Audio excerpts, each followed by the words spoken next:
De base, j'aime pas la difficulté. Je joue toujours à des jeux simples, courts ou suffisamment bien foutus pour être overlevel de fou pendant tout le jeu. Mais il y a quelques mois, j'ai voulu tenter une nouvelle expérience. Une expérience qui m'a fait tomber dans une boucle infernale. Mais putain, c'est la meilleure boucle dans laquelle on puisse rêver de tomber. Et c'est quoi cette boucle? Celle d'un studio qui a révolutionné le jeu vidéo. Celle d'un homme qui a donné l'envie aux joueurs de réaliser des défis tous plus fous les uns que les autres. La boucle des jeux From Software.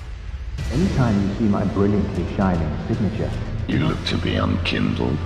No bell tolls. The things you hunt, they're not beasts, they're people. Go forth, Galvinland. Oh, death, become my blade once more. Witless tarnished. Why cover destined death? J'ai terminé Dark Souls il y a quelques mois, et j'y ai plus retouché, sauf que j'avais besoin d'un gros sujet de vidéo pour la rentrée. Et je me suis dit, pourquoi pas moi aussi tenter un défi sur un jeu From Software. Alors j'ai réinstallé le jeu, planifié mes vacances, et je me suis lancé. De base, cette vidéo devait sortir vendredi dernier, mais avec les fêtes, j'avais pas eu le temps de m'en occuper. Alors j'ai préféré la décaler. Mais avant toute chose, n'hésitez pas à liker cette vidéo et vous abonner à la chaîne, ça me ferait super plaisir. Sur ce, je vous souhaite un bon visionnage. Je commence par le refuge des morts vivants, une prison où on t'apprend à jouer au jeu. Étant donné que c'est le tuto, je m'attendais à l'annihiler sans aucune race, mais le temps m'a rattrapé et je me prends une petite claque qui me rappelle que ça fait longtemps que j'ai pas joué au jeu. Je m'en sors quand même et je commence réellement le jeu. Me voilà au sanctuaire de Lich-Feu, le hub principal du jeu. J'allume le feu et je m'élance tout droit vers la première zone du jeu, le village des morts vivants. À partir de maintenant, le Nodesque commence, c'est parti. Alors 3 humanités, c'est bien, ça me servira à attiser des flammes. C'est par là-bas qu'il faut commencer. Ça va, c'est plutôt simple Dark Souls en fait. Je commence d'abord par allumer le premier feu de camp, le point de sauvegarde du jeu. Et je fais mon petit bout de chemin jusqu'au premier boss, le démon taureau. Et on fait ça pour monter de niveau. Et on va pouvoir aller chercher les résines de pain doré pour appliquer un effet de foudre à notre arme. On en utilisera un pour les gargouilles et un pour les 4 rois. On arrive tout doucement au premier boss du jeu. Un très simple, le démon taureau. On a largement le temps de monter. Waouh, je me suis fait avoir, ok. Ça passe pas, ça passe pas, ça passe pas, ça passe, ça passe, ça passe. Il passe.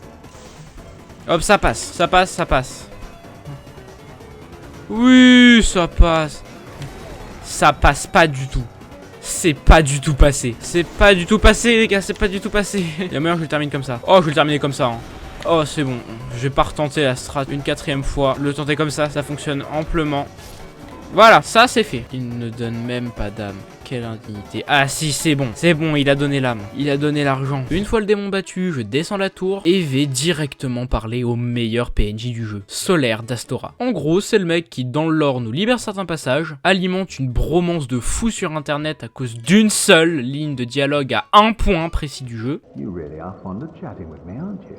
If I didn't know better, I'd think you had feelings for me. Oh no, dear me, pretend you didn't hear that. Et sert d'invocation à certains boss du jeu. Vous faites pas de scénario, il sert vraiment de bouclier humain. Mais on s'en fout, c'est Solaire. Praise the sun, mes amis. Je traverse un pont tout en me transformant en kebab pour dragon. Et je déploie une échelle raccourcie vers le feu du village des morts vivants. Suite à cela, je me barre directement vers le dessous du pont. Étant donné que le pont en lui-même est gardé par ce fameux dragon, je me tape des carcasses et des rats. Des rats. Ah ouais, les rats. Le pire mob du jeu. Et m'empoisonner, mais oui, bien sûr. Je décide quand même d'aller me soigner, car oui, quand on se repose à un feu, ça nous soigne aussi tous nos effets de statut, comme dans Pokémon. Sauf qu'en revenant...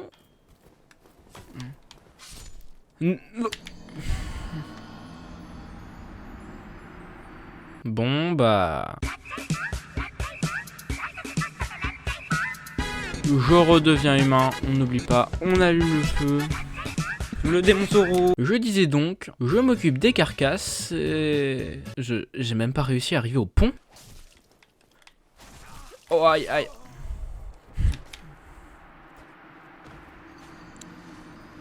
Bon bah... J'arrive enfin à passer ce putain de pont et j'arrive à la paroisse des morts vivants. La deuxième zone du jeu. Et je la passe plutôt rapide. Ça aussi j'ai pas réussi à la passer.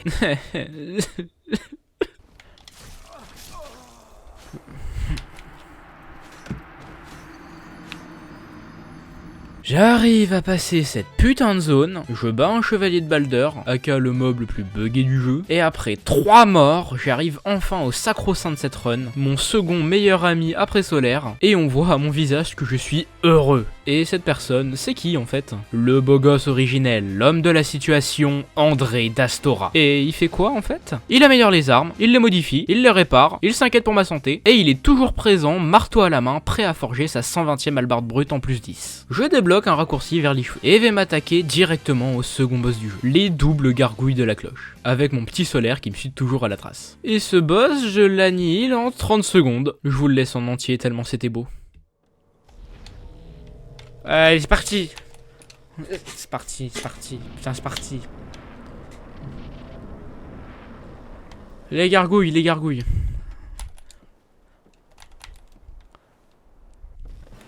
Oh, voilà. Aïe.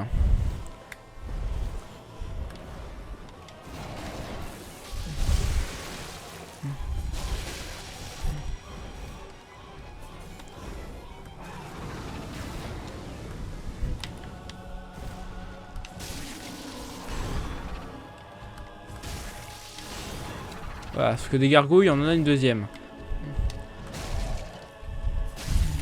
Voilà!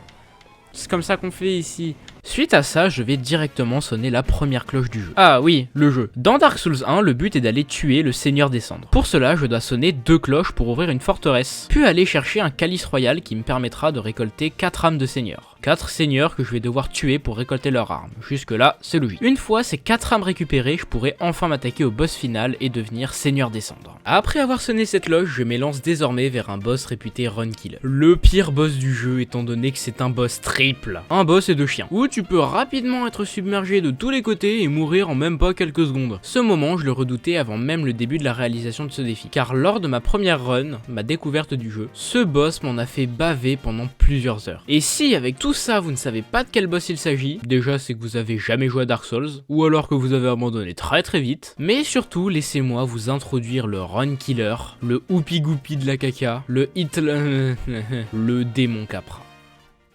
Et allez, je l'attends.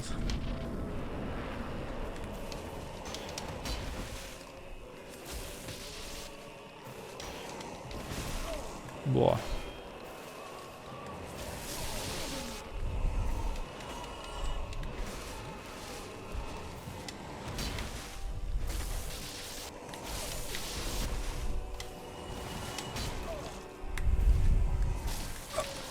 Voilà. Bon, ça c'est fait.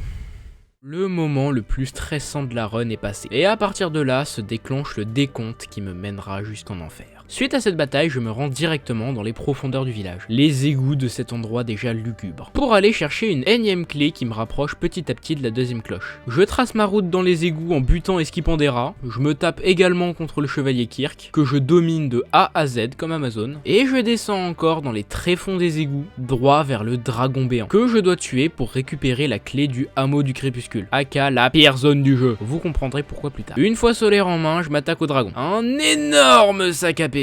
Mais je m'en sors assez facilement. Après avoir récupéré la clé, je me prépare mentalement à la prochaine zone qui m'attend. Le hameau du crépuscule. Vous vous souvenez, je vous ai dit que c'était la pire zone du jeu. Et bah ça tient en 2 mots. Gravité et marée. Cette zone est une ode à la gravité tellement il y a de ponts, poutres et trous en tout genre. Et surtout, il fait noir, on n'y voit rien à 3 mètres. Malgré ça, j'arrive à m'en sortir et je me tape contre un deuxième PNJ, le cannibale Mildred, dont je me débarrasse assez rapidement mais que je vais revoir quasi immédiatement car il nous sert d'invocation contre la gardienne de la seconde cloche, Quillag, la sorcière du chaos. Et oui, je sais, elle est à poil, c'est très drôle, Titouan. Tout le monde rigole. Enfin bref, je la foudroie.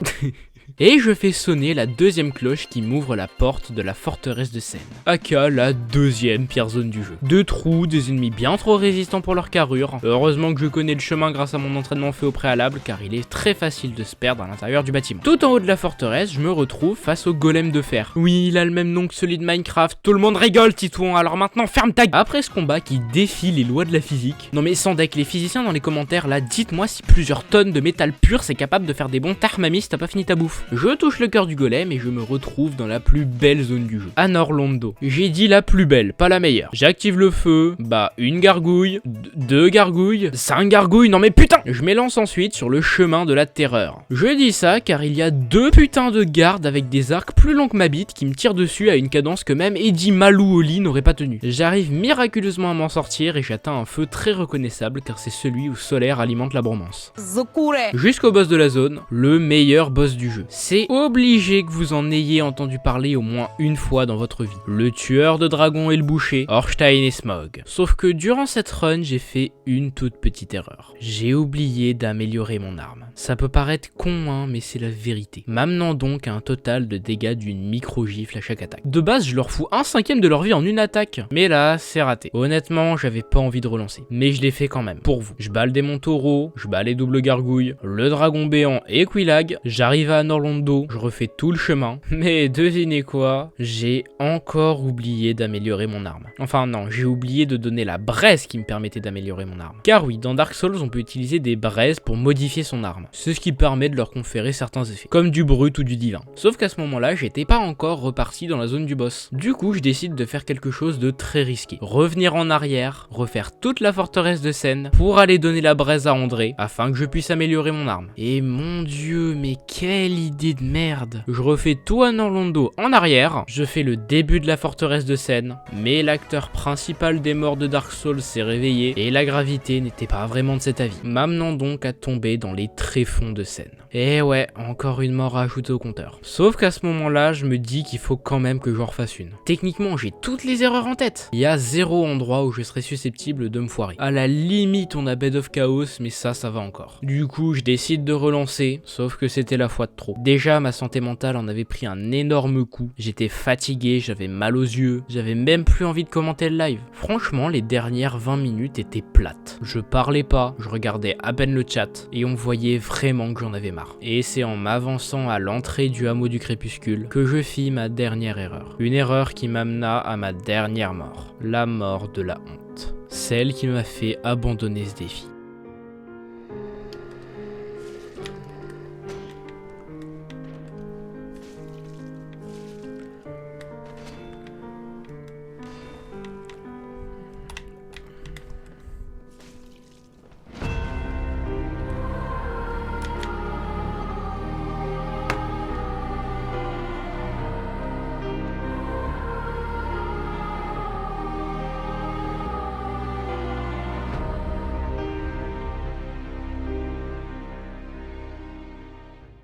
Merci d'avoir regardé cette vidéo, je suis vraiment désolé du temps qu'elle a pris à sortir. Avec les fêtes, j'avais pas vraiment eu le temps de bosser dessus, et je voulais pas sortir une vidéo bâclée. Surtout une vidéo que je vous ai teasé déjà depuis plusieurs semaines. N'hésitez pas à vous abonner si cette vidéo vous a plu, j'ai perdu des fragments de mon âme et probablement un énorme pourcentage de ma santé mentale. Likez-la, laissez des commentaires, rejoignez mon Discord, le lien est dans la description, c'est ça le plus important. Petite annonce également, je commence les lives sur YouTube. Au début, je faisais des lives sur Twitch, mais je me suis rendu compte que ça rapportait pas assez. Parce que sur Twitch, j'ai 34 follow comparé à mes 123 abonnés sur YouTube. Donc je me suis dit, pourquoi pas recentraliser tout sur ma chaîne. Comme ça, vous pourrez voir et mes vidéos et mes lives sur la même plateforme. Partagez également cette vidéo, ça fait plaisir. Sur ce, je vous souhaite une bonne journée ou soirée. Salut!